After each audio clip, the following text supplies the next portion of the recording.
The frost had not yet melted when the pack gathered in the training yard that morning.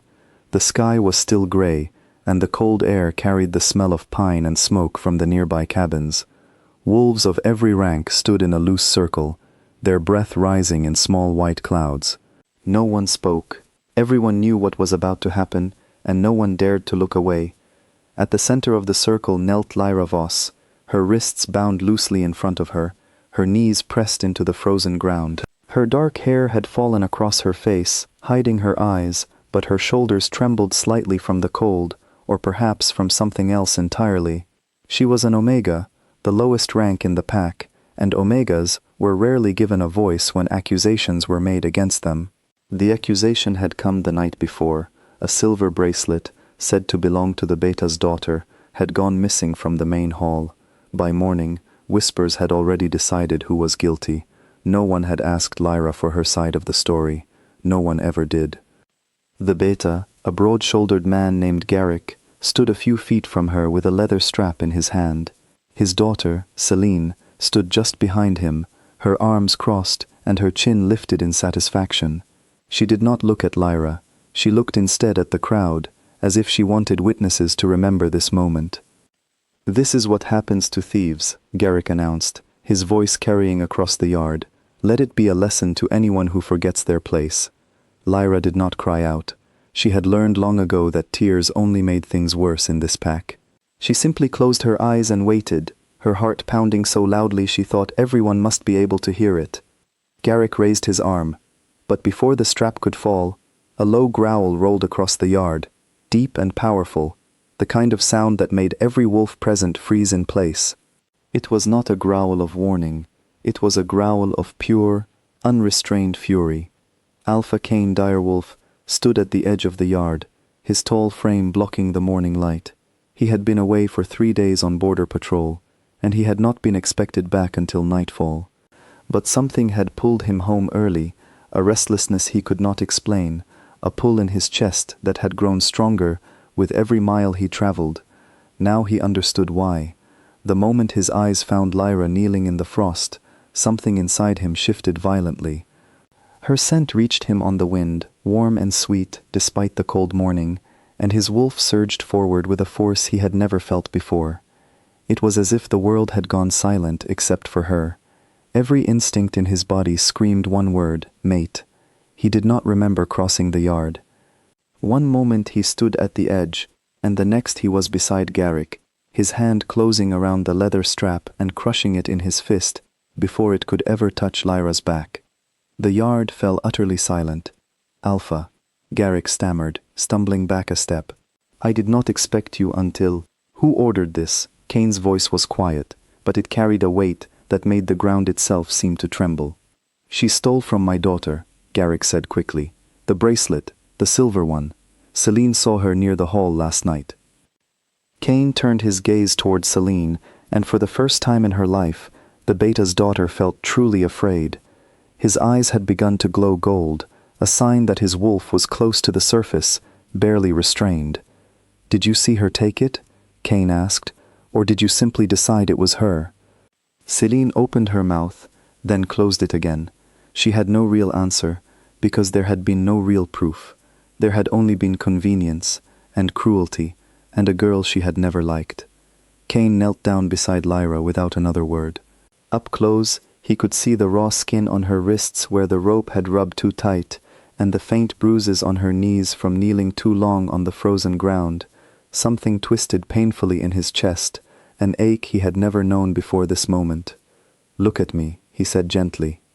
Slowly, Lyra lifted her head. Her eyes were a soft brown, red-rimmed from the cold but dry of tears. When she looked at him, she felt the same strange pull he had felt, a warmth spreading through her chest that made no sense given everything happening around her.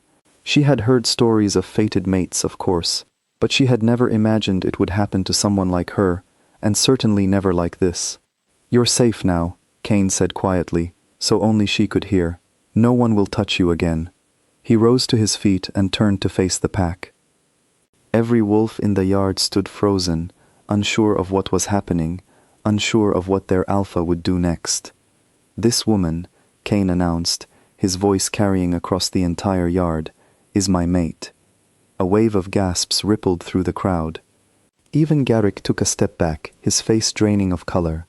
"She was punished this morning on the word of one woman, with no evidence and no trial," Kane continued. "In this pack, that ends today.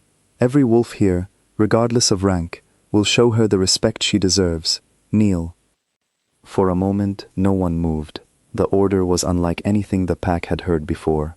Alphas did not ask their entire pack to kneel for an Omega, but Kane's eyes were still glowing, and his voice held no room for argument. Slowly, one by one, the wolves began to lower themselves to one knee. First the warriors near the front, then the healers, then the Omegas who had once looked at Lyra with pity or indifference. Even Garrick, after a long, tense moment, sank down onto the frozen ground.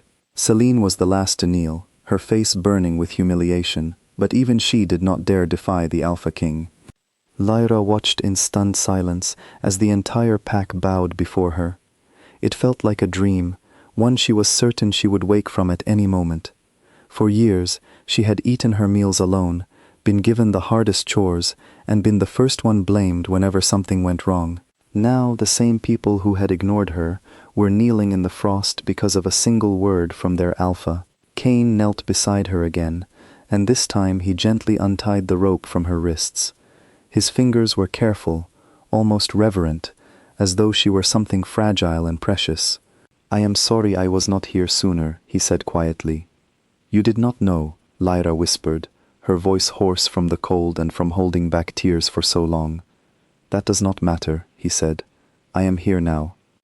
He lifted her carefully into his arms, ignoring her soft protest that she could walk on her own, and carried her toward the healer's cabin at the edge of the yard. The pack remained kneeling behind them, watching their Alpha carry the very woman they had condemned only minutes before.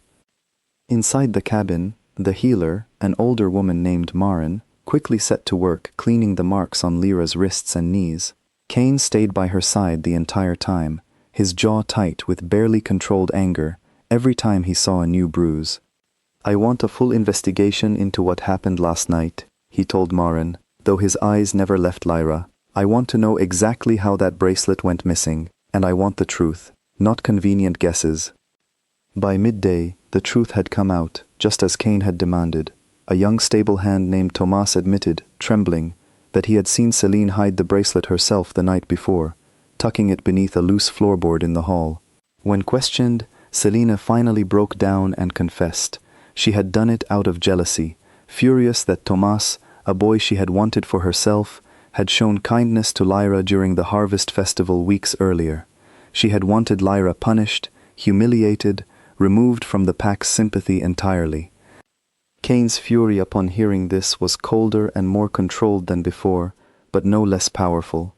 He stripped Selene of every privilege she had once enjoyed as the Beta's daughter, and sentenced her to spend a full season working in the fields alongside the very Omegas she had always looked down upon. Garrick, ashamed of his daughter's actions and his own hasty judgment, did not argue. That evening, as the sun began to set, Kane called the pack together once more, this time not for punishment, but for celebration.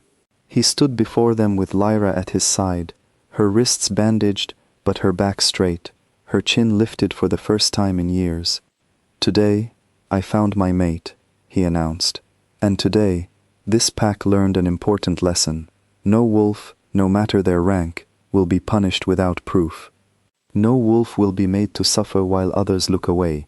From this day forward, Lyra Voss will stand beside me, as Luna of this pack, and she will be treated with the same respect and honor as any other leader among us." A cheer rose from the crowd this time, warmer and more genuine than the silence of the morning. Even those who had once ignored Lyra now looked at her with something like awe, some with quiet shame for the years they had said nothing while she suffered. Kane took her hand gently in front of everyone and pressed a soft kiss to her knuckles, a promise silently understood by every wolf watching. She was no longer invisible, she was no longer powerless, she was Luna. Later that night, after the celebration had quieted and the pack had returned to their homes, Kane found Lyra standing alone on the porch of the Alpha's house, looking out at the stars scattered across the dark sky. "You are quiet," he said, coming to stand beside her. "I am still trying to believe this is real," she admitted softly. "This morning I thought my life would end in that yard, forgotten by everyone. Tonight I am standing here as your mate. It feels impossible." Cain turned to face her fully, his expression gentle in a way few in the pack had ever seen from their fierce alpha. "You were never forgotten," he said. "I simply had not found you yet.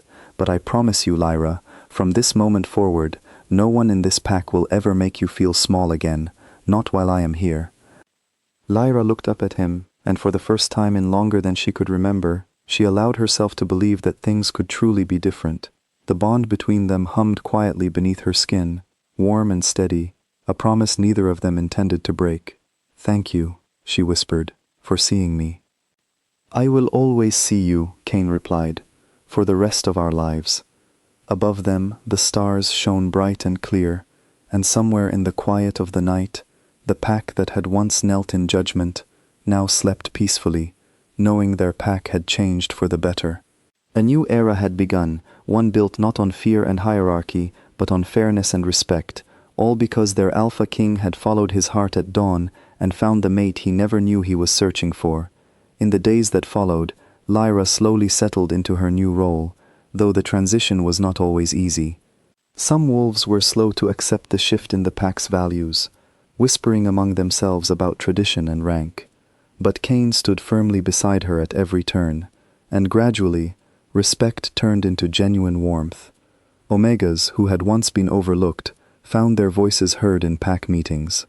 Punishments were no longer handed out without evidence or trial. The training yard where Lyra had once knelt in fear became, in time, a place where wolves of every rank trained side by side as equals. Tomas, the stable hand whose honesty had exposed the truth, was rewarded for his courage and eventually rose to a respected position within the pack. Even Celine, after her season of hard labor, returned changed, humbled by the work and the time spent among the Omegas she had once scorned. She never became close with Lyra, but she never again dared to treat anyone with such cruelty. As for Cain and Lyra, their bond only grew stronger with each passing season. She stood beside him not as a symbol of mercy, but as a true partner, her quiet strength balancing his fierce protectiveness. The pack that had once seen her as nothing more than an Omega to be ignored, now looked to her as a leader who understood, better than anyone, what it meant to be unseen and unheard. And every year, on the anniversary of that cold dawn, the pack remembered the day their Alpha King had knelt in the frost beside a trembling Omega and changed the course of their home forever, proving that even in the coldest morning, warmth and justice could still be found.